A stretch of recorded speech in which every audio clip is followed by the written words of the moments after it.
I'm Mr. Coughlin, that's Mr. Swift. We are going to be doing a little bit of talking about any and everything that has happened in the world of politics in the recent 7 to 14 days, including the just concluded State of the Union address from our God Emperor himself, Mr. Donald Trump. Before we get to that, Mr. Swift, how are you doing this evening? Well, I'm doing quite well. I really can't complain. I caught most of the State of the Union address. A lot of interesting comments in there. I think it's going to be a very fun year. Did anything stand out to you immediately following the president's hour and a half long monologue?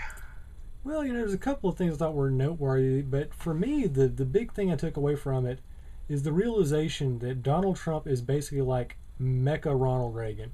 Like, I can imagine literally everything he said during that State of the Union address being parroted by Ronald Reagan if he were like a cyborg alive today in the year 2018. I actually completely understand what you're getting at there. I spent part of today listening to old speeches from politicians throughout American history, and naturally I came upon a lot of Reagan stuff. And he had this very, very positive but um, illustrative way about him, where he would just talk about these grand concepts. And I heard a lot of that tonight in Trump. Now, it's not the same as Reagan. It wasn't as delivered as eloquently. I don't think it was as convincing, because it is still Trump. I mean, let's face it, the man is a living embodiment of a green frog meme.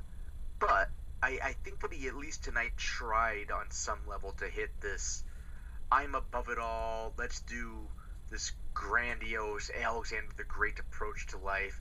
And yeah, he'll probably tweet something about McCabe in a few hours. But for right now, he definitely gave it his best shot.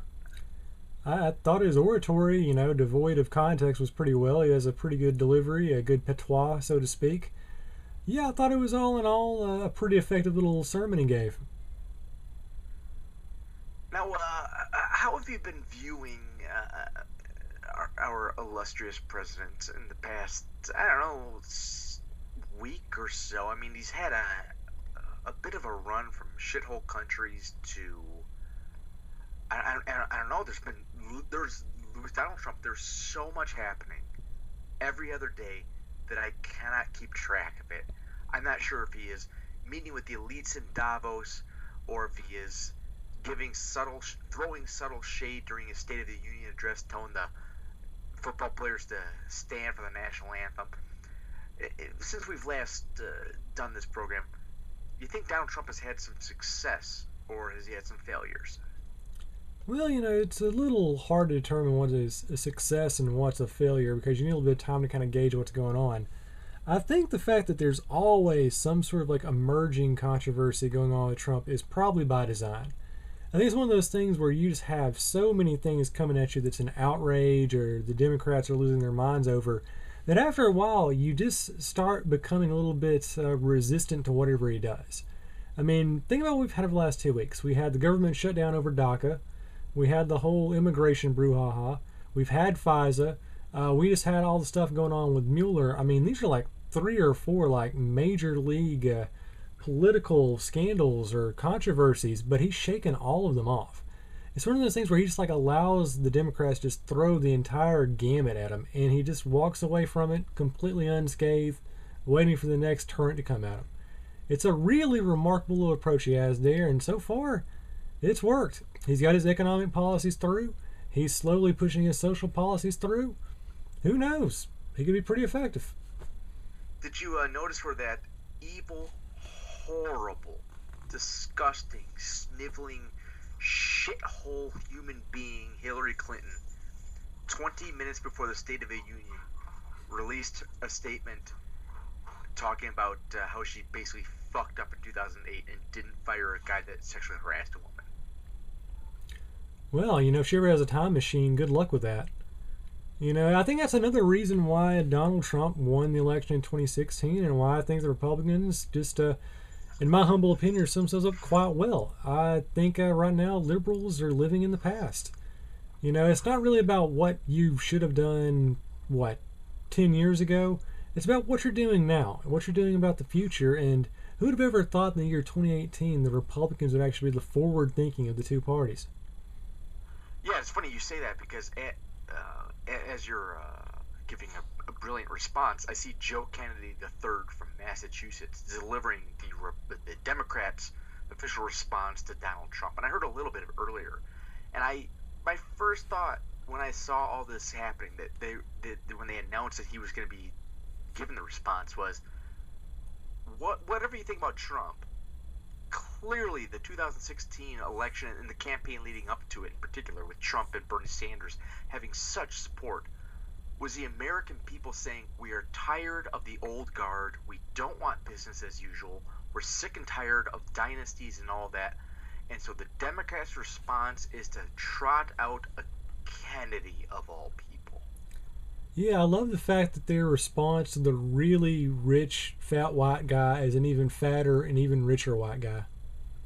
And he's a ginger, no less. And his speech was terrible. He just sucked at being... He wasn't even a good Kennedy. But that's neither here nor there. What is here, and was there, was this, we'll call the backbone of the program right now. I know, people, this is an abrupt change. Go with it. From the Internet is in America at .blogspot.com. This genius Jimbo X, maybe inspired by Jim Bob and Jim Goad, we'll see, has a couple of different headlines and stories, and I have a feeling you know something about them. The first one starts off with, Twitter engineers admit to practicing racial discrimination on camera, but nobody gives a shit. What happened? What is this story about? What's going on with Google and Twitter and being racist? All right, let's see if we can do the nutshell version of this one. For those of you that are unfamiliar with James O'Keefe, he is a conservative firebrand who obviously is biased against liberals, and everything he says should be taken with a giant grain, if not the entire silo of salt. That said, he has this ongoing video series called Project Veritas, where over the years he's done hidden camera operations against a whole bunch of different causes, trying to find government collusion and fraud. Probably the most famous one he ever did was the Planned Parenthood video from a couple of years back, where he found out that there were some services that were potentially illegally harvesting fetus tissue and reselling them. Probably the most important one he's done that no one's really talked about for whatever reason was he actually did a video that showed there was huge Medicaid fraud going on in at least 6 states. For whatever reason, mainstream media ignores that. So his latest in the series of Project Veritas videos, and he's been doing sting operations at CNN and a couple other different organizations. But for the latest one, he actually sat down and managed to get some hidden camera footage from no less than about, I think it was 8 or 9 different Twitter engineers who are current employees or former employees. And basically, he just got them on camera to fess up to doing some things which are, at the absolute best, incredibly unsavory, and at the absolute worst, a blatant violation of the Civil Rights Act of 1991. So yeah, just to start off the tip of the iceberg, what's happening is, number one, Twitter, and this really isn't a secret, but we now have confirmation from several different sources, is they've been storing your private message data, which, in and of itself, kind of a shady thing to do, but what makes it really bad is they're actually selling your private message information, you think is just isolated two-way communication, to third parties on the internet. So if you go out and you send a nude photo of yourself or whatever private communication you have Which I do all the time, ladies. That, That's good. That is the American way. So whenever you send out a message, two-way on a private message, direct message, basically what Twitter is doing is they're taking that information, they're parsing it, they're taking your actual IP data, and they're selling it to advertisers who can target you later down the road. Is this similar to how Google does things with Gmail, where they have like a bot, a program that sifts through your emails and picks out keywords for advertising purposes? Actually, this is different because you actually have someone who is, it's not an automated program. There's actually someone at Twitter who is in charge of going through your direct messages and then turn around and sell them to a third party. So a human being is looking at all of our dick pics, basically. More or less, that's what's going on. at least someone is. And the worst part is, that sounds bad enough as it is, but that's only like the third worst thing that came out of this Twitter investigation. Another thing that was discovered is that basically what's happening is that Twitter, and this has been an urban legend for a long time, but now we know it's happening writ large, is that they are shadow banning certain users based on their political ideology. Now, what political ideology is that? I mean, it's just anybody that's crazy, right? They're not picking out one specific political ideology, are they? Well, clearly, just go on Twitter, look at all of the Bernie Sanders supporters just being silenced en masse. I mean, it's an absolute, what's the word I'm looking for here to describe the Republican chaos that is every day in the Twitterverse? An injustice against humanity, that the truth is being silenced? Yes, but since it's conservative thought being squelched, it doesn't matter. And so, how did O'Keefe come upon all this? It was a hidden camera video, from what I saw. It was like he got some attractive chick to talk to all these dipshit nerds and get them to admit, yeah, we're all a bunch of cowards, and one of the biggest social media platforms in the world is deliberately silencing, actually, probably the majority of voices in America. That is indeed the case. I don't know all the specific details of how they collected the data, but it's clearly the people that are from Twitter. It's them speaking. They may have edited the video somewhat, but overall, I mean, the evidence speaks for itself. These people have no problem confessing, trying to make themselves look cool to promote their political agenda. And moving along from that, I mean, shadow banning is bad enough based on political ideology, but we actually had more than one person actually go on camera and admit that Twitter and its engineers are practicing racial-based discrimination against white users, particularly users that they consider to be, and I quote, rednecks, which is indeed a racial slur, which means that Twitter has certain employees who are violating the Civil Rights Act of 1964 and also the Civil Rights Act of 1991 on camera. How are they violating the Civil Rights Act? Are rednecks a protected class of individual? It's a funny thing because depending on which metric you use, the federal legislation says you can't discriminate against anyone regardless of color. So whites, redneck, or otherwise, they are legally protected from discrimination as long as you can prove that it's race-based. So using the term redneck, which clearly, obviously, means it applies to one specific racial ethnic group, that would kind of seem to suggest that Twitter is actively and consciously promoting some form of racial-based discrimination. Well, I mean, but white people are powerful. Does it really matter if whitey isn't allowed to speak? Well, that's always in the eye of the beholder. I think it's not so much a question of whitey as long as it's the whitey who says the right thing about the right political opinion. As long as you're part of the multiculturalist towel and you believe in globalization and you're totally okay with just giving up ethno-nationalism and economic nationalism and all these things which have been hallmarks of the American experience for more than 200 years, as long as you're okay with abandoning all that, you're all right. But if you have any sort of inclination or any sort of showing whatsoever that you actually stand for anything to be considered conservative or individualistic, you might be on the chopping block. You said something I want to kind of focus on it and I guess make it clear or whatever. Ethno-nationalism, did you say that's a hallmark of America, or how? What are you referring to there? Well, I mean, ethno-nationalism has been a pretty strong hallmark of the American experience, depending on which ethnic group you're talking about. Like white people, basically? Not so much white people. I mean, if you look at the gamut that we're working with here, everyone is an adherent of identity politics. So no one really expresses himself as being an American first, right? It's always, okay, I'm not an American, I'm an Italian American, or I'm a German American, or I'm an African American. So it's always been this sort of hyphenation of the American experience. And Twitter is silencing the white version of that idea. Well, not necessarily the white idea, just certain viewpoints that correlate to that so-called white ideal experience. Gotcha. Oh, okay. Just want to make sure, everybody, because the one thing that white people have done, in addition to television, airplanes, internet, and going to the moon, is we have invented plumbing, so we are not a nation of shitholes. And I've noticed that the media, Conan O'Brien in particular, did not like the fact that Donald Trump allegedly referred to Haiti as a shithole. Now, keep in mind, Haiti, in Port-au-Prince, their main city, I'm pretty sure does not actually have plumbing. A nation where they have individuals that walk around and literally collect shit in buckets at times. So it might fairly be called a shithole. But I guess Conan O'Brien had a problem with that designation. Is that right?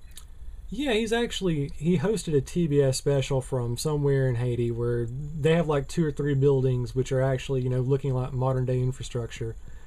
So of course he had a special there, and the entire thing was to say, hey, look, Donald Trump, you're wrong. Look how civilized and up to date and modern this supposed third world country is.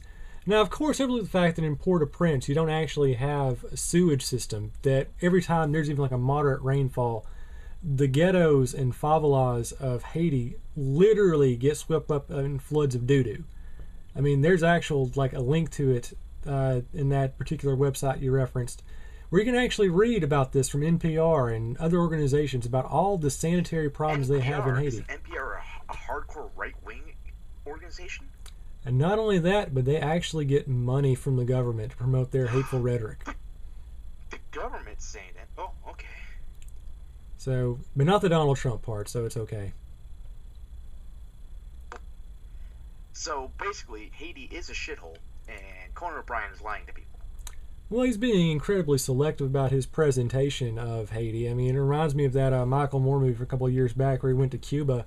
And it's like, hey, look how great the healthcare system is. But then they don't tell you, oh, by the way, that you only get that if you're a tourist or if you're a high-ranking political official. If you're actually, a common street urchin, they won't even let you in.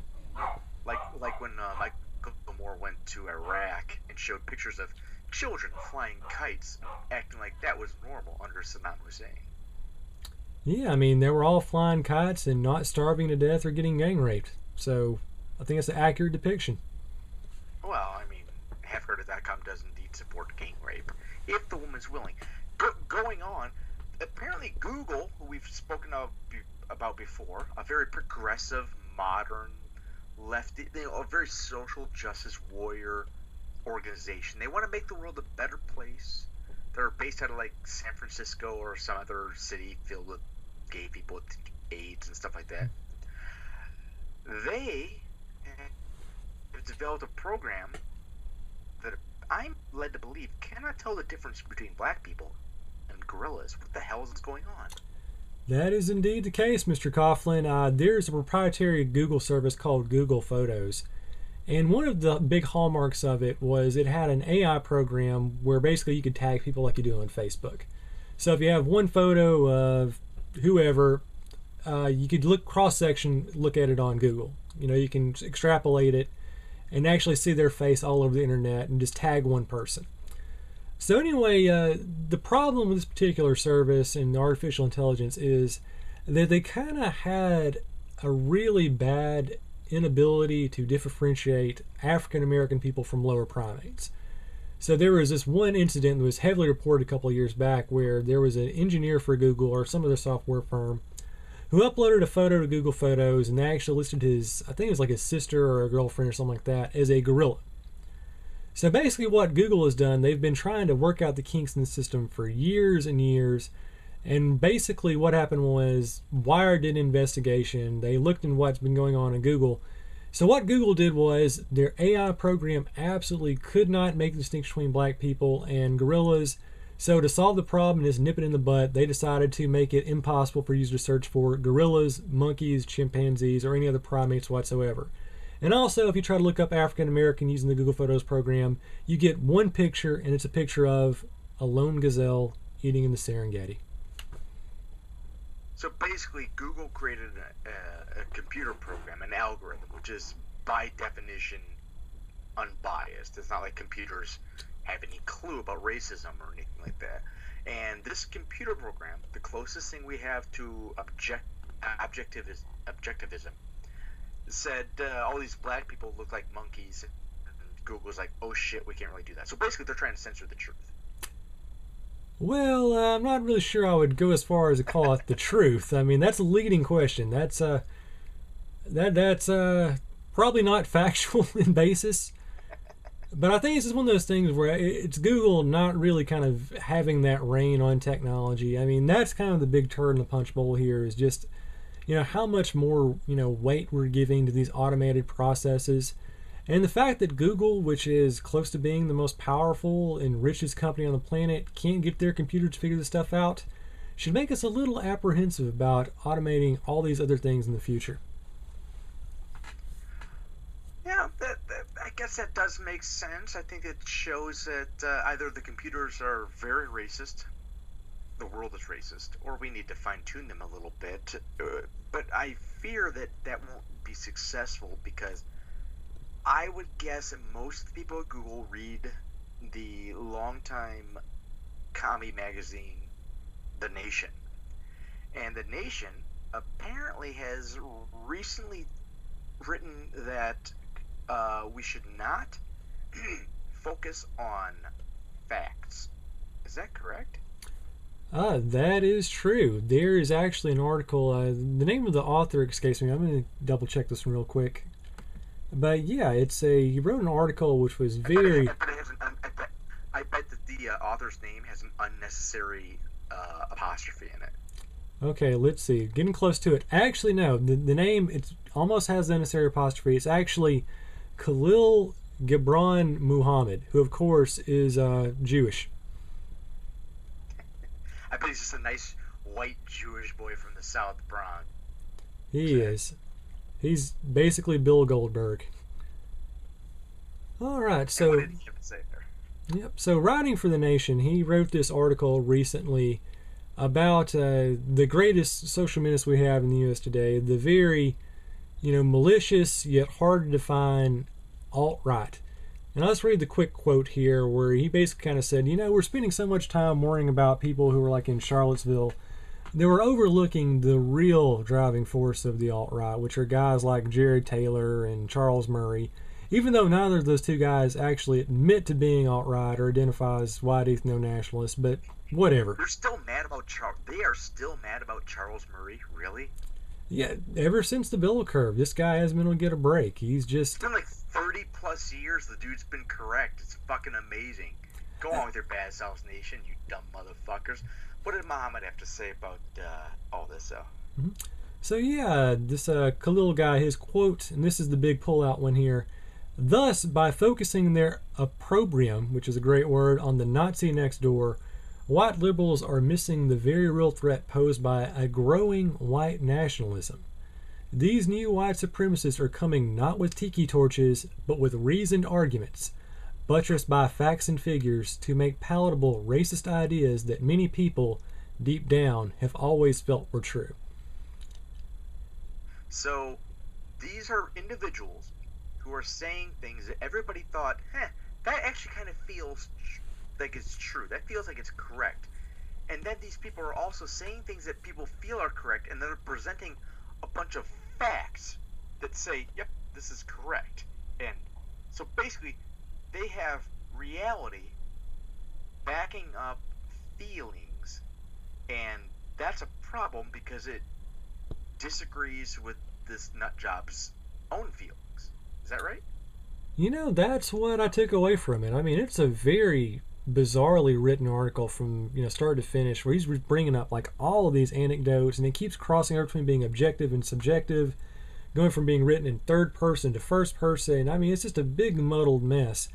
But that's pretty much the general gist of it, is the idea that there are people out there who are very worried about people who say things which are unfortunately true, or that present reality or show people in a light which is statistically accurate, which may or may not sort of throw a monkey wrench in certain social narratives.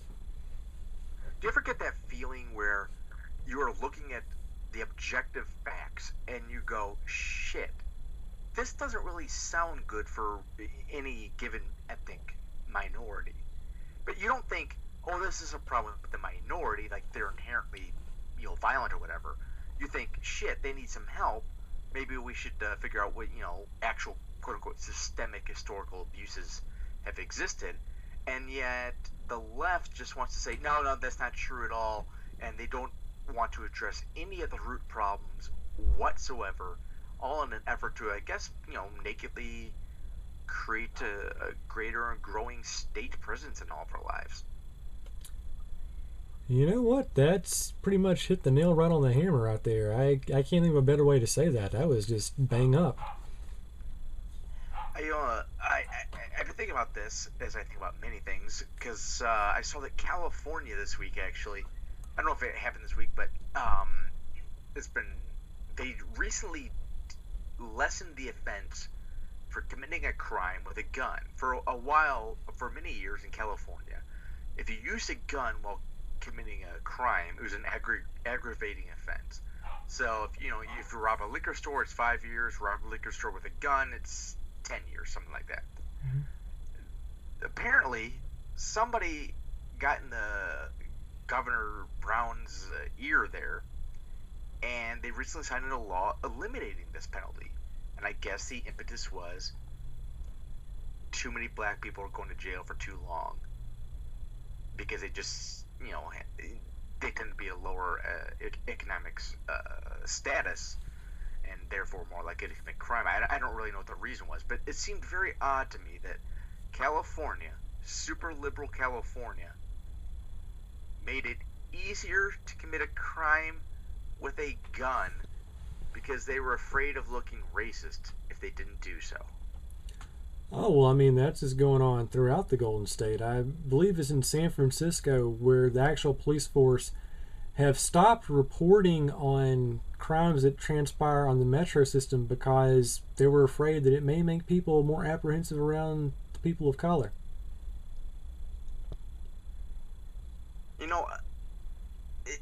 As much as I do actually hate racism, I would support racism. I don't know if I would support racism, but I would support anything that got America closer to the wholesale elimination of any individual who puts a camera in front of their face, turns the camera on, looks deep into that lens that I don't know, Thomas Edison himself created, and then puts a Tide Pod, a congealed piece of soap, into their mouth, chews it and swallows it. What the fuck are kids doing today?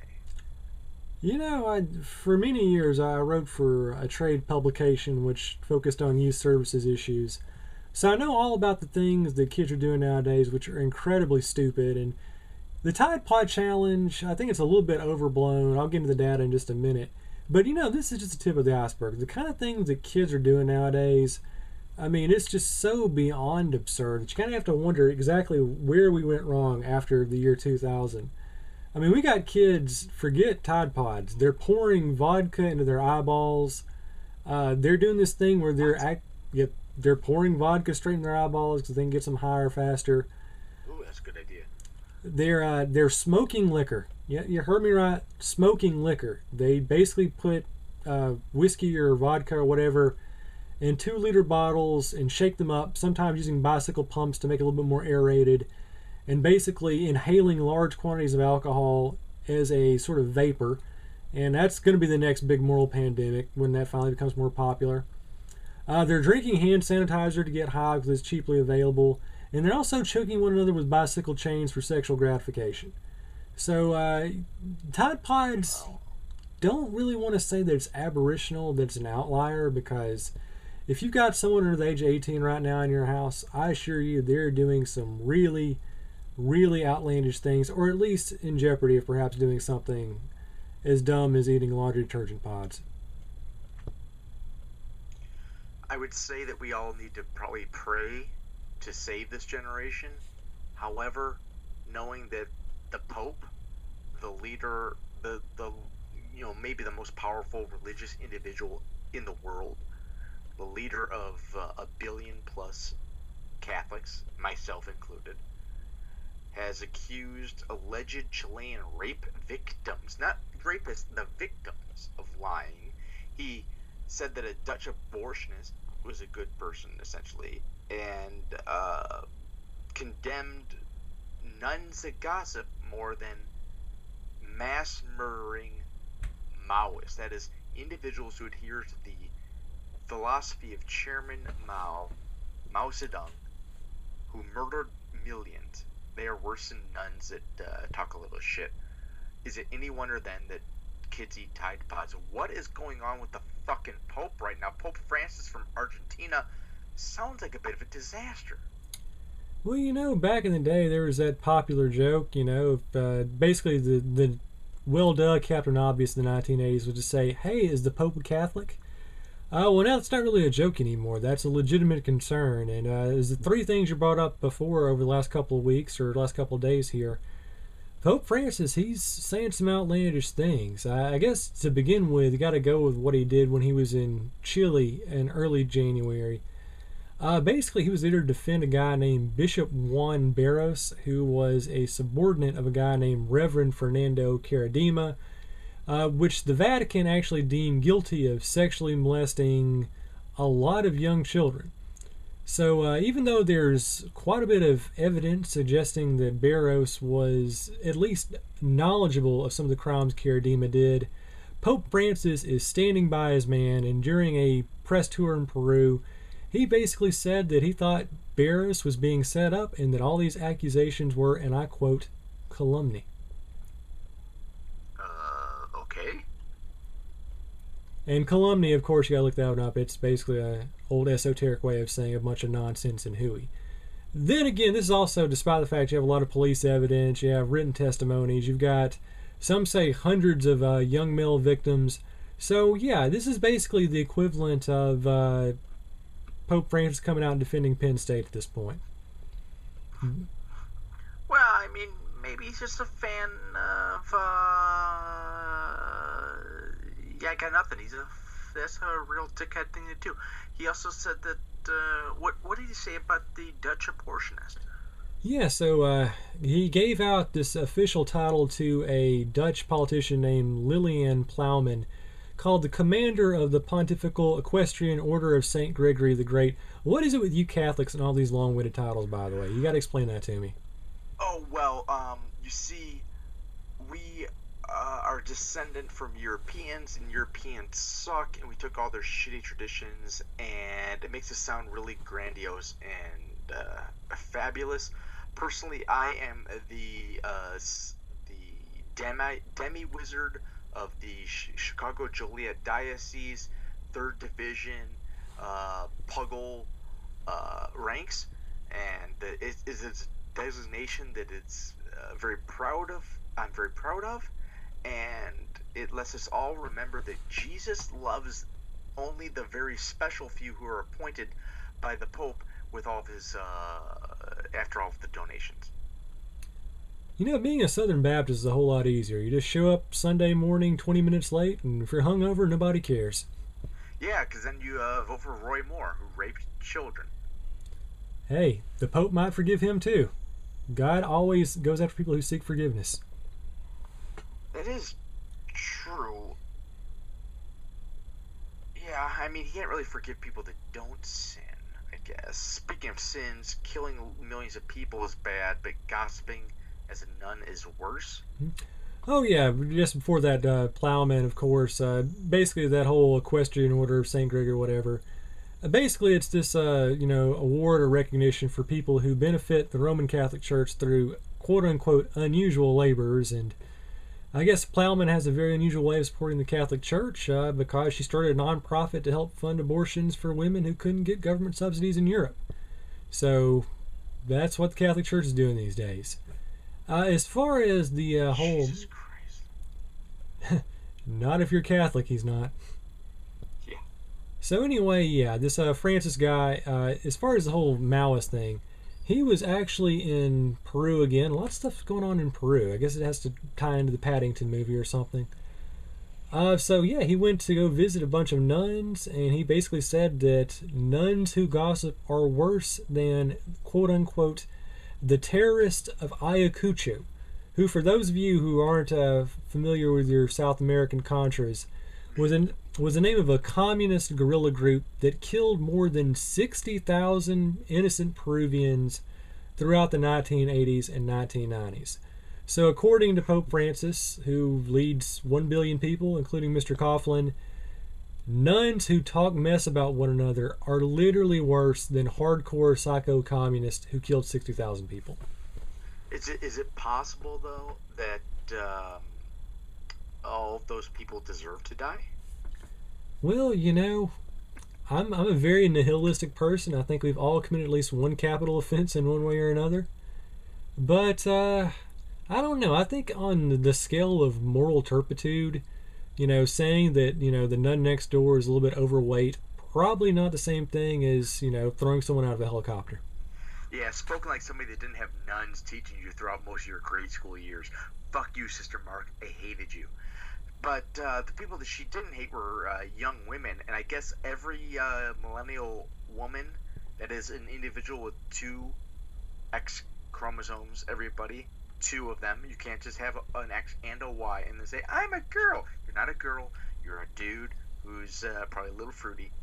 But apparently the Center for Disease Control, which is there in Atlanta, your home area, the one thing I think Atlanta has that has not disappointed everyone in the postseason, I guess every millennial female is on drugs. Yeah, I have to credit you on your segues. You're absolutely fantastic this one. Trump should hire you for his speech writing classes. So, yeah. Right, he should. So, yeah, the CDC has a new report out that said that the number of prescriptions filled by women ages 15 to 44 for attention deficit hyperactivity disorder drugs has increased a very mild 344% since 2003. Which, isn't really all that impressive until you realize that the rate has increased 700% over that same time frame for women ages 25 to 29.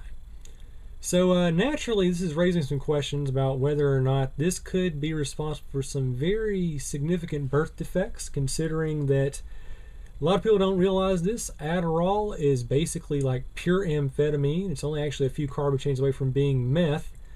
So that's kind of what's out there. What are going to be the long-term consequences of women using these drugs, especially while they're in their birth-giving years? Can we blame this on 9/11? You know what? We can blame it on 9/11, 11/9, the patriarchy, Donald Trump. Who else you got? The Jews are always a good scapegoat there. So basically what we have is an entire generation of women who are genuine meth addicts. We have meth heads giving birth everywhere. Yeah, I mean, it's one of those things where I'm kind of wondering, why don't we see the CDC doing studies that might try to link, some of these other exploding illnesses and disorders like autism with the increase in prescription drug use among pregnant women? I'm kind of wondering why that's kind of been stifled. Does this have any connection to the growing opioid epidemic happening primarily throughout the southeast of America, West Virginia in particular? Well, no, because ADHD is not an opioid. They're 2 totally different things. I don't know. I think is it possible that same, like, I'll say ennui, the hopelessness that people are feeling, whatever it may be within these, basically poor white communities, is manifesting itself, and maybe the men, the boys are doing opioids and Vicodin, and the girls are doing meth, and they're all having orgies before they go to their Southern Baptist church and having retard kids. That's an interesting sort of diversion there. I think one of the things about the opioid crisis largely affecting white males, I'm doing a report with a guy who did a study in California about the increase in opioid use and the white death over there, which seems to be kind of common throughout the entire country. It's not just a southeastern rural thing anymore. Pretty much all the rural pockets of America with large white populations are experiencing a huge increase in mortality rates. The interesting thing about this one is if you take a look at the economic numbers, the job outlook for men who are uneducated, primarily Caucasian, looking really, really bad. Meanwhile, the economic stats for women have never been better, and they keep going up. And I think this sort of ADHD drug Adderall thing may tie into that because, number one, they can afford to buy the Adderall and get the prescriptions. And I think that's more or less like a coping mechanism for day-to-day life of being sort of a social creature. Whereas if you're hooked on an opioid, if you're doing fentanyl 20 times a day, you're not leaving your trailer. I think this is more of a social disorder. We're talking about ADHD, whereas with opioids and all the other derivatives, that's just sort of a depression, economic, consequential thing. So are basically women unhappy? You know what? When you see all the people walking around with their giant pink vagina hats, I would venture to say they're probably not happy with who they are as human beings. Although pink vagina hats are now out of fashion because it turns out that wearing a hat representing a vagina is exclusionary, and it is disrespectful to women who have penises. And that's a thing we have to worry about in 2018. Chicks with dicks are just as much a woman as somebody that bleeds once a month. Well, you know what? The Democrat Party is not going to vote for itself. You got to get those ranks in there somewhere. No, but that's why they are probably trying to import all kinds of illegal immigrants because they need them to vote for the party, essentially. And I know in California, the Attorney General of California says he will, quote, imprison employers who comply with federal immigration laws. Is California actually going to make it a crime to obey the law? Well, you know, outside of Attorney General Xavier Becerra, I know amazingly this guy would be against ICE raids and things of that nature. You know, outside of ignoring the supremacy clause of the United States Constitution, you know what? I think California, if there was ever a state that would do that, it would be them. I mean, this is already a state where if you have AIDS, you're allowed to legally donate blood. Politicians are now trying to pass a law that would force companies to hand over their non-taxable revenue to fund state projects. And of course, they have that new automatic voter registration drive going on. So if you apply for a driver's license in California starting next year, I believe, you'll automatically be enrolled to vote. And oh, by the way, illegal immigrants in California can get driver's license pretty easy. So I'm sure there will be absolutely no confusion or problems arising from that. And it is soon to be, if one politician at least gets his way, it will be a crime in the state of California to offer somebody a straw. I have not heard of this. You must go into more detail. Yes, there's some dickhead in the California legislature. I'm sure it won't actually get passed. It's just one of these things that some asshole proposes in his crazy district, and we all just kind of get outraged, and then we ignore it later on. But yes, due to the incredible environmental hazard, I guess, that is plastic straws, this guy wants to not make it a crime to give people straws. I guess if you go to a restaurant in this guy's world, if you go to a restaurant and you want a plastic straw for your drink, your soft drink, your pop, your Coke, your soda fountain beverage, if you want a straw, you can have one. But the proprietors of the businesses will not be allowed to offer you a plastic straw. If you were to offer somebody a plastic straw, that would therefore be a crime, and they would fine you and, of course, eventually in jail you for offering somebody a straw. And that's what the big concern is in California. Not the fact that some gigantic number of, like, all people in Los Angeles are on Medicare or Medicaid. Not the fact that San Francisco has an incredible homeless problem.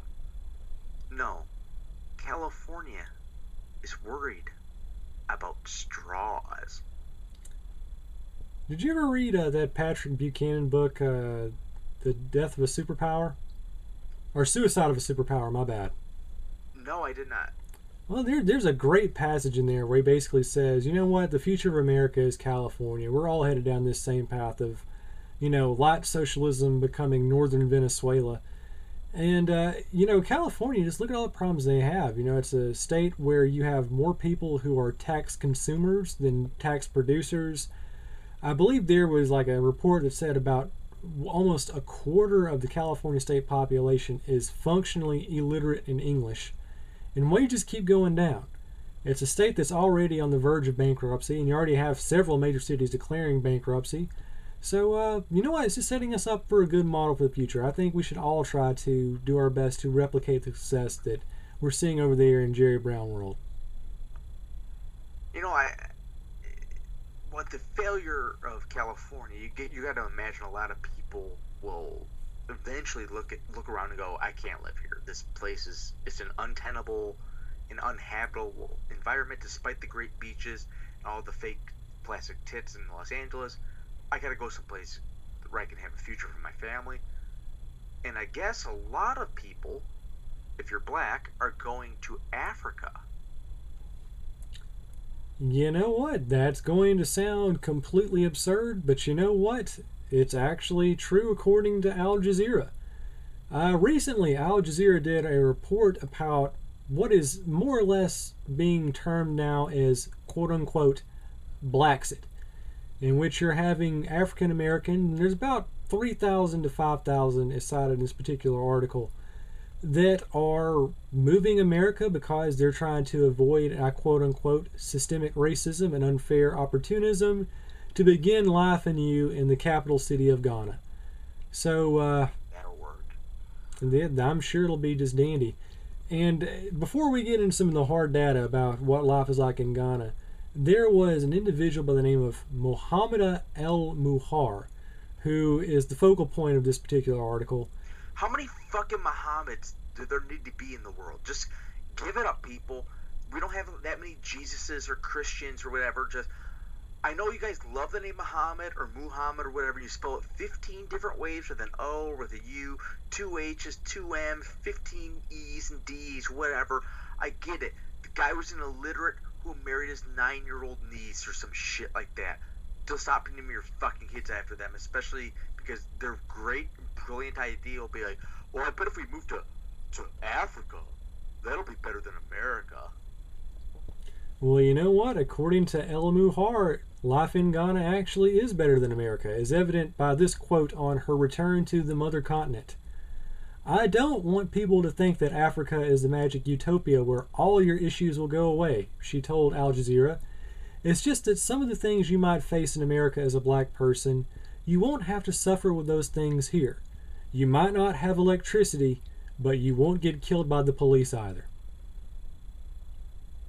Yeah, well, given that most people in America, black people in America, don't get killed by the police, but all of them enjoy electricity, I would say that she's a fucking moron. Yeah, just a few more stats about what life is like in Ghana. It's a country where half of the population makes less than $4 a day, and it's also a nation where only 14% of its inhabitants have access to proper sewage systems. So to quote the global emperor of the United States, you might call Ghana a dookie hole. And Yeah, I was gonna say it sounds like a shithole to me. I know that in sub-Saharan Africa, the third leading cause of death behind, I think it's actually AIDS and upper respiratory disease. The third leading cause of death in sub-Saharan Africa is diarrhea. People are literally dying from shit. That is an actual shithole. But I'm glad people want to move back to Africa. Bye. Enjoy your dashiki, and you can look around. Oh, I'm not getting shot at by the cops, but that gang of people over there just raped my mother 5 times. But hey, this is way better than living with Trump saying something mean. Well, I crunched the numbers, and you know what? She does have a little bit of point, because the homicide rate in Ghana and also the police homicide rate in Ghana much lower than it is in the U.S. Of Do course, they even have police in Ghana? Well, they do. They also have monumentally more malaria. They have an incredibly higher mortality rate from AIDS. And they also have a very sizable problem involving people who basically rape babies as a cure for HIV. Wait, hold on. That's not a cure. I know, it's surprisingly, I wouldn't consider that a positive. That wouldn't be something I put in the travel brochure, but it happens. I might have AIDS still. Whatever. That kid totally had it coming. It's always good though to hear that people die from a disease like malaria.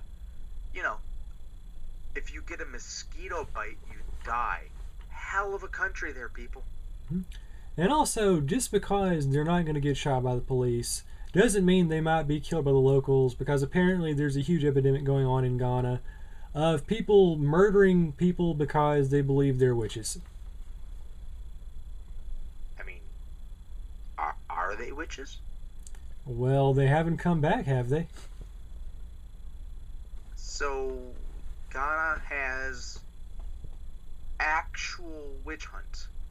Literal, not figurative. They actually do have roving bands of people out there trying to hunt down witches and execute them to keep them from, tainting the rest of society and ruining the crops.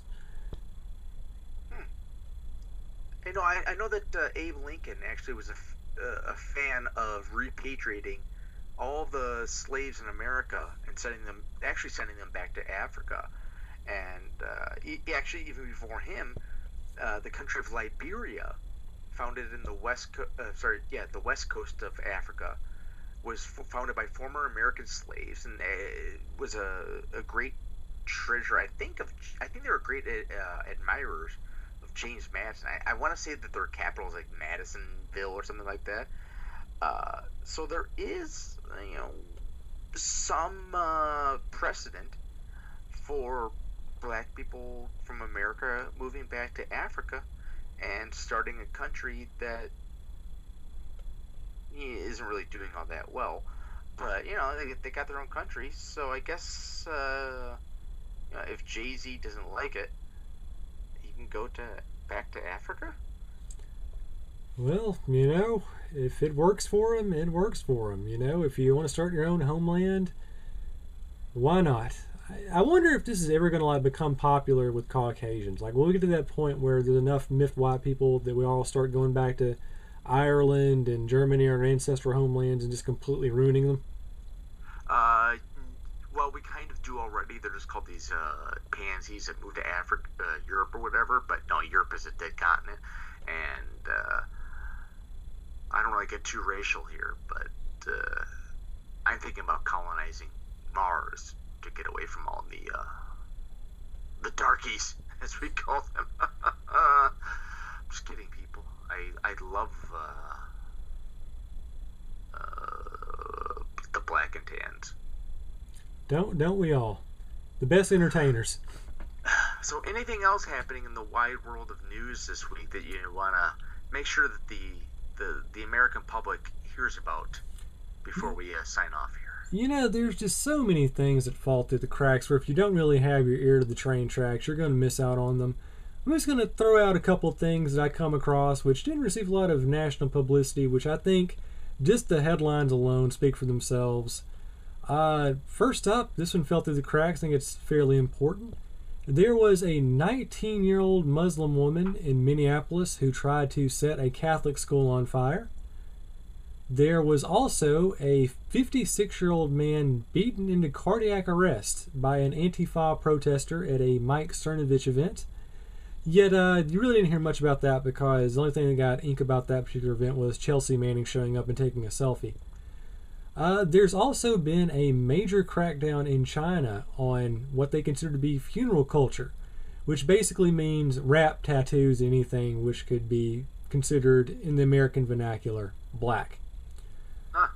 So yeah, let's see what else we have here. Oh, there's another good one. There was a story about a man who was arrested and charged for sexually abusing 3 elementary school girls, who's trying to get off the hook and says he's not responsible because he personally identifies as a transaged 9-year-old. Yeah, that story was in the right here in Chicago. Wow, you know how to pick 'em, Mike. What a great community.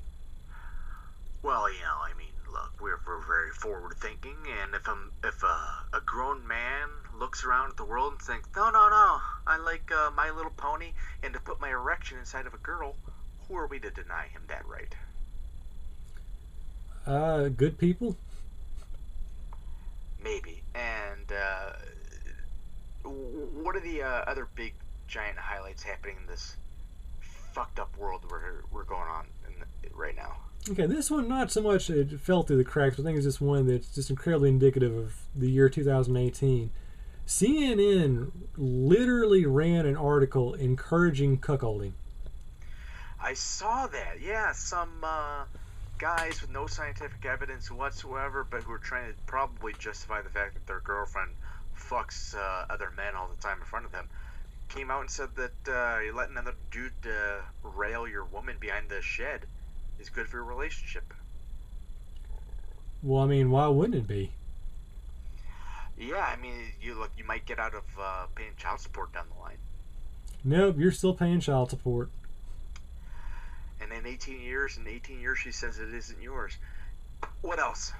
Well, we've got a great one. Recently, L'Oreal hired, I believe, their first Muslim client, but they had to fire her shortly after when there were some old interviews emerge in which she called Jews, I quote, child murderers, and referred to Israel as, and I quote, a sinister state. I mean, was she wrong? Or just, maybe it was Maybelline that said it? That was good. I'm not even going to try to touch that one. You just raised the bar too high.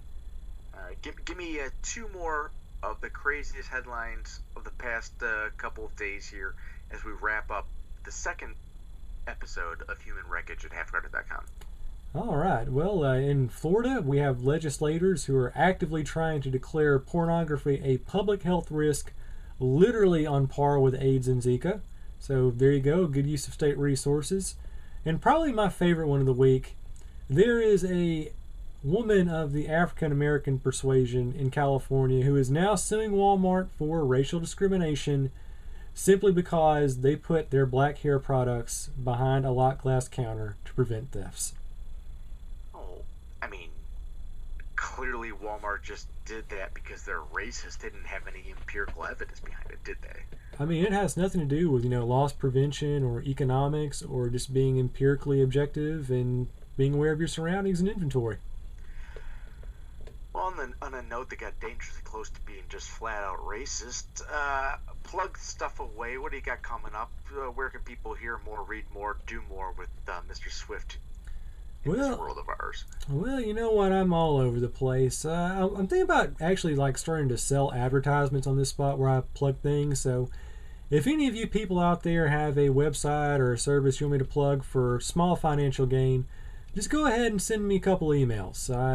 Over here at This May or May Not Be Satire is my YouTube channel, so just send me a message and we'll try to be all capitalistic about things. What's the email they can reach you at?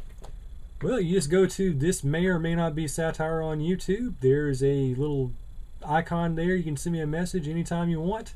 Click on it, and you'll be just dandy. And that is youtube.com/This May or May Not Be Satire.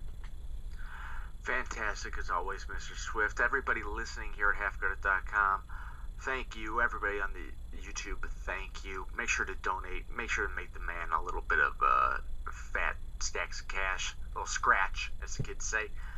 And we'll be back talking to one and all in a few days, weeks, months, years, probably weeks, here at Human Wreckage at halfguarded.com. But until that time comes, I say to one and all, au revoir.